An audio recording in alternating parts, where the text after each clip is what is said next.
Bismillahirrahmanirrahim. Assalamualaikum warahmatullahi wabarakatuh. Perkenalkan, nama saya Muhammad Riful Bawono Yudo, NIM 2017 041 0016. Di sini saya akan mempresentasikan hasil usulan penelitian saya yang berjudul Pengaruh Persepsi Produk, Daya Tarik Promosi, dan Brand Ambassador terhadap keputusan pembelian dengan citra merek sebagai variabel interveninya. Yang pertama, kita akan membahas bab 1 tentang pendahuluan. Di sini ada latar belakang, rumusan masalah, tujuan penelitian, dan manfaat penelitian. Latar belakang penelitian. Perkembangan teknologi semakin cepat dan setiap orang tidak dapat menghindari tentang adanya perkembangan ini. Perkembangan teknologi memungkinkan kita dapat berkomunikasi dengan orang lain dimanapun dan kapanpun yang kita inginkan, serta membantu aktivitas pekerjaan kita. Smartphone merupakan salah satu efek adanya perkembangan teknologi. Perkembangan smartphone di Indonesia dari tahun ke tahun terus mengalami peningkatan. Diambil dari data Book Indonesia, dari tahun 2016 hingga 2019, perkembangan smartphone terus mengalami peningkatan yang signifikan. Dengan ketatnya persaingan, maka banyak perusahaan yang bergerak di industri smartphone atau telepon genggam yang terus melakukan inovasi agar mereka tidak ketinggalan tren serta dapat menarik perhatian para konsumen. Berbagai cara mereka lakukan, mulai dari membranding kualitas produk, menggencarkan daya tarik promosi, dan melakukan promosi-promosi lainnya seperti menggunakan jasa brand ambassador. Salah satu perusahaan smartphone di Indonesia yang menjalankan strategi pemasaran menanamkan branding kualitas produk, daya tarik promosi, dan brand ambassador ini adalah smartphone Samsung. Oke, baiklah, selanjutnya di sini ada dua gambar. Yang pertama dari Top Brand Index 14 2019 dan gambar 5 vendor smartphone teratas di Indonesia menurut Counterpoint. Yang pertama, Top Brand Index menyatakan bahwa Samsung menempati peringkat pertama dengan TBI sebesar 47,4%. Hal ini menjadikan Samsung menjadi Top Brand Index di bidang informasi dan teknologi. Selanjutnya di gambar sebelah tentang 5 vendor teratas untuk smartphone yang ada di Indonesia, Samsung juga menempati peringkat teratas dengan presentasi 27%. Penelitian ini saya ambil dari penelitian sebelumnya dengan model replikasi murni dari penelitian Yolanda dan Susanto tahun 2017 dari Jurnal Manajemen Universitas Diponegoro Semarang. Baik, selanjutnya ada rumusan masalah. Di penelitian ini terdapat 7 rumusan masalah. Yang pertama adalah apakah persepsi kualitas produk memiliki pengaruh terhadap citra merek. Yang kedua, apakah daya tarik promosi memiliki pengaruh terhadap citra merek. Yang ketiga, apakah brand ambassador memiliki pengaruh terhadap citra merek. Yang keempat adalah apakah persepsi kualitas produk memiliki pengaruh terhadap keputusan pembelian. Selanjutnya, rumusan masalah yang kelima adalah apakah citra merek memiliki pengaruh terhadap keputusan pembelian. Yang keenam adalah apakah brand ambassador memiliki pengaruh terhadap keputusan pembelian. Dan yang ketujuh adalah apakah persepsi kualitas produk, daya tarik promosi, dan brand ambassador memiliki pengaruh terhadap keputusan pembelian dengan citra merek sebagai variabel interveninya. Itu adalah rumusan dari penelitian ini. Selanjutnya ada tujuan penelitian. Sama seperti rumusan masalah, jumlah tujuan penelitian ini ada 7. Yang pertama, menganalisis dan menjelaskan pengaruh dari persepsi kualitas produk yang memiliki pengaruh terhadap citra merek. Yang kedua, menganalisis dan menjelaskan adanya pengaruh daya tarik promosi yang memiliki pengaruh terhadap citra merek. Yang ketiga, menganalisis dan menjelaskan pengaruh brand ambassador yang memiliki pengaruh terhadap citra merek. Yang keempat, menganalisis dan menjelaskan pengaruh persepsi kualitas produk yang memiliki pengaruh terhadap keputusan pembelian. Yang kelima adalah menganalisis dan menjelaskan tentang adanya pengaruh citra merek yang memiliki pengaruh terhadap keputusan pembelian. Yang keenam adalah menganalisis dan menjelaskan adanya pengaruh brand ambassador yang memiliki pengaruh terhadap keputusan pembelian.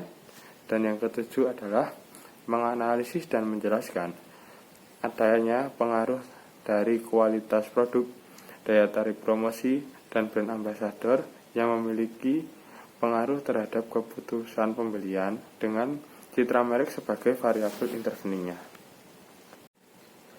Baik, selanjutnya manfaat penulisan. Di dalam penelitian ini terdapat dua manfaat yang akan didapatkan. Yang pertama adalah manfaat teoritis dan yang kedua adalah manfaat praktis. Manfaat teoritis sendiri bertujuan agar hasil penelitian ini diharapkan dapat dijadikan referensi untuk penelitian yang akan datang, dan penelitian ini diharapkan mampu memberikan informasi dan sebagai bahan literatur. Yang kedua adalah manfaat praktis. Diharapkan hasil penelitian ini dapat dijadikan sebagai sarana untuk menyusun strategi pemasaran bagi perusahaan-perusahaan terkhusus untuk Samsung Group. Dan yang kedua adalah diharapkan hasil penelitian dapat dijadikan sebagai sarana diagnosis dalam mencari sebab masalah atau kegagalan yang terjadi di dalam sistem penilaian pelayanan yang sedang berjalan. Baik, selanjutnya kita akan membahas bab 2 tentang tinjauan pustaka. Di dalam bab 2 ini terdapat beberapa subbab lainnya. Di antaranya adalah landasan teori, lalu penelitian terdahulu, pengembangan hipotesis, dan model penelitian. Landasan teori yang pertama adalah persepsi kualitas produk. Armstrong pada tahun 2010 menyatakan bahwa kualitas merupakan totalitas fitur dan karakteristik produk atau jasa yang bergantung pada kemampuannya untuk memuaskan kebutuhan yang dinyatakan atau tersirat. Selanjutnya, persepsi terhadap kualitas produk didefinisikan sebagai persepsi pelanggan terhadap keseluruhan kualitas atau keunggulan suatu produk atau jasa layanan berkaitan dengan apa yang diharapkan oleh pelanggannya. Ini disampaikan oleh Sitindak dan kawan-kawan pada tahun 2011. Landasan teori yang kedua adalah daya tarik promosi. Menurut Kotler dan Keller pada tahun 2016, proses promosi merupakan aktivitas yang mengkomunikasikan keunggulan produk dan membujuk pelanggan sasaran untuk membelinya.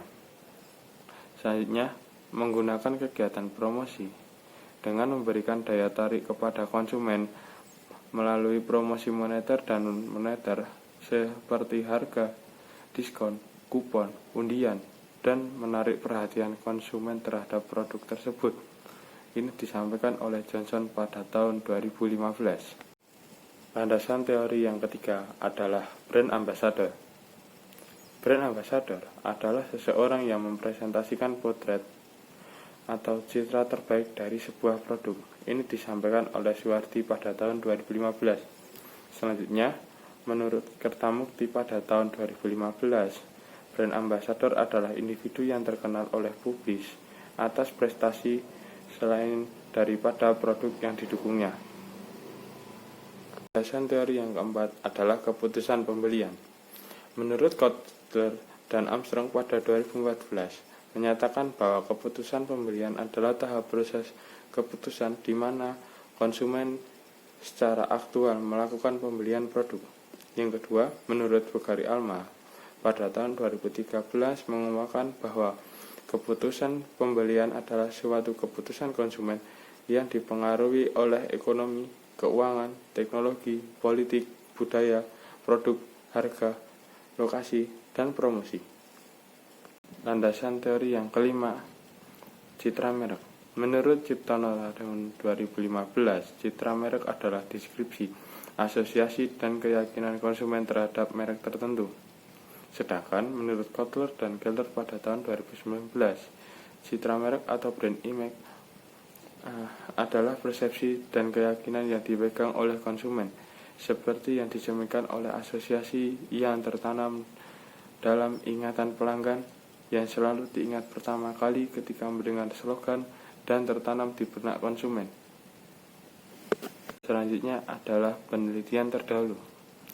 Di sini, di penelitian yang saya ajukan, terdapat jurnal-jurnal pendukung yang berjumlah 11 jurnal, dan terdapat satu jurnal utama dari Yulanda dan Susanto pada tahun 2017 dengan variabel persepsi kualitas produk, daya tarik promosi, brand ambassador, keputusan pembelian, dan citra merek. Di sini juga terdapat 3 jurnal internasional. Ini adalah lanjutan penelitian terdahulu. Pada penelitian ini tadi disampaikan ada 3 penelitian dari luar negeri atau dari sumber-sumber internasional. Yang pertama, penelitian dari Wang dan Haryats. Yang kedua ada penelitian dari Muzakir. Dan yang ketiga adalah penelitian dari Jatmiko dan Pradana. Selanjutnya, pengembangan hipotesis. Pengembangan hipotesis ini didasarkan dari hasil-hasil penelitian terdahulu yang terdapat di jurnal-jurnal pendukung, baik yang nasional maupun internasional. Dari 7 rumusan masalah tersebut yang sudah saya sampaikan di awal, terdapat juga 7 rumusan pengembangan hipotesis. Yang pertama adalah menyatakan variabel persepsi kualitas produk berpengaruh positif dan signifikan terhadap citra merek. Yang kedua, variabel daya tarik promosi berpengaruh positif dan signifikan terhadap citra merek.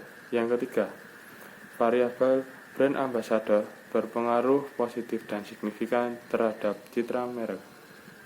Yang keempat, variabel brand ambassador berpengaruh positif dan signifikan terhadap keputusan pembelian. Yang kelima, variabel citra merek berpengaruh positif dan signifikan terhadap keputusan pembelian. Yang keenam, variabel brand ambassador berpengaruh positif dan signifikan terhadap keputusan pembelian. Dan yang terakhir, variabel persepsi kualitas produk, daya tarik promosi, dan brand ambassador berpengaruh secara positif dan signifikan terhadap keputusan pembelian dengan citra merek sebagai variabel intervening.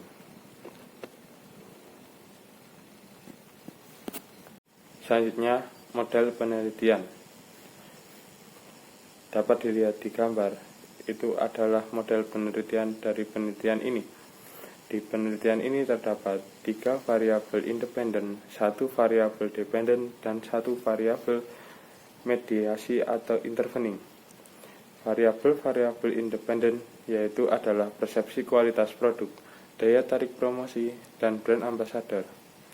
1 variabel dependen adalah keputusan pembelian, dan 1 variabel intervening adalah citra merek. Dapat dilihat di gambar di atas. Yang selanjutnya dan yang terakhir adalah bab 3, metode penelitian. Ada metode penelitian. Yang pertama, subjek dan objek. Subjek dan objek di sini adalah para remaja yang tinggal atau domisili di daerah istimewa Yogyakarta dengan mereka yang menggunakan atau selaku pengguna smartphone Samsung. Yang kedua, sampel dan teknik sampling. Sampel di sini adalah para remaja pengguna smartphone Samsung dengan teknik sampling adalah purposive sampling, yaitu model dari teknik atau model dari non-probability sampling. Yang ketiga, jenis data. Jenis data yang digunakan adalah data primer, yaitu data yang didapatkan dari narasumber secara langsung. Yang keempat adalah teknik pengumpulan data menggunakan kuesioner yang akan disebar melalui bantuan Google Form. Dan yang terakhir, jenis penelitian. Di dalam penelitian ini adalah penelitian berjenis kuantitatif. Ada definisi operasional variabel. Yang pertama, variabel independen persepsi kualitas produk atau X1. Indikator-indikator di dalamnya adalah kualitas bahan baku, daya tahan, atribut fungsional, dan produk cocok untuk semua kalangan. Variabel yang kedua adalah daya tarik promosi atau X2. Indikator-indikator yang ada di dalamnya adalah konsep unik dan kreatif, promosi menggambarkan konsep produk, dan yang ketiga adalah atribut promosi. Variabel ketiga dari variabel independen adalah brand ambassador atau X3. Indikator-indikator yang ada di dalamnya adalah yang pertama power, kesesuaian selebritis dengan merek, penampilan fisik dan bakat dari brand ambassador, dan yang keempat kreditabilitasnya. Yang keempat ada variabel dependent atau Y, adalah keputusan pembelian dengan indikator yang pertama tingkat pengetahuan tentang produk, yang kedua tingkat keinginan untuk membeli produk, yang ketiga adalah keyakinan terhadap produk, dan yang keempat adalah produk menjadi pilihan yang pertama atau sebagai produk prioritas. Definisi operasional variabel yang terakhir adalah variabel intervening, atau di sini adalah citra merek atau Z, di mana indikator di dalamnya memuat tentang mudah diingat, produk populer, dan manfaat yang dirasakan. Uji kualitas instrumen. Di dalam uji kualitas instrumen terdapat dua ujian. Yang pertama uji validitas dan yang kedua uji reliabilitas. Yang pertama, uji validitas merupakan suatu data yang dipercaya kebenaran sesuai dengan kenyataan. Jika pernyataan dalam kuesioner mampu untuk mengungkap sesuatu yang dapat diukur oleh kuesioner tersebut. Ghazali 2011. Uji reliabilitas adalah seberapa besar derajat tes mengukur secara konsisten sasaran yang diukur. Koefisien tertinggi berarti reliabilitasnya tertinggi. Ini adalah menurut pendapat Sukaji pada tahun 2000. Baik, selanjutnya uji hipotesis dan alat analisis.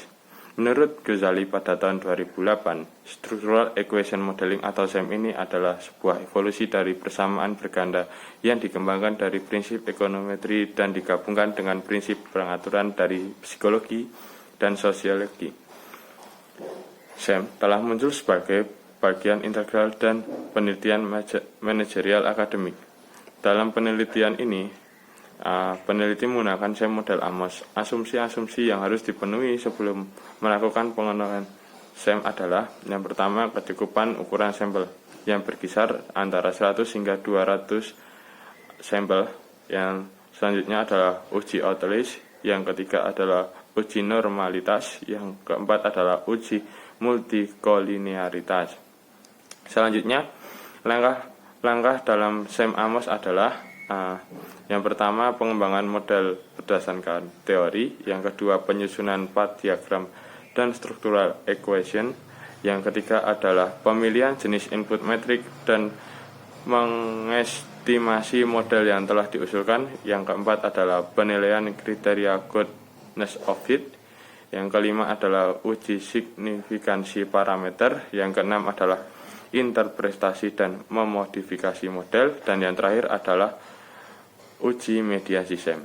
Nah, itu tadi adalah alat uji dan alat analisis dan uji hipotesis dari penelitian saya. Alhamdulillah, itu tadi adalah cuplikan presentasi usulan hasil penelitian dari saya. Kurang dan lebihnya saya mohon maaf. Saya pamit undur diri. Wassalamualaikum warahmatullahi wabarakatuh.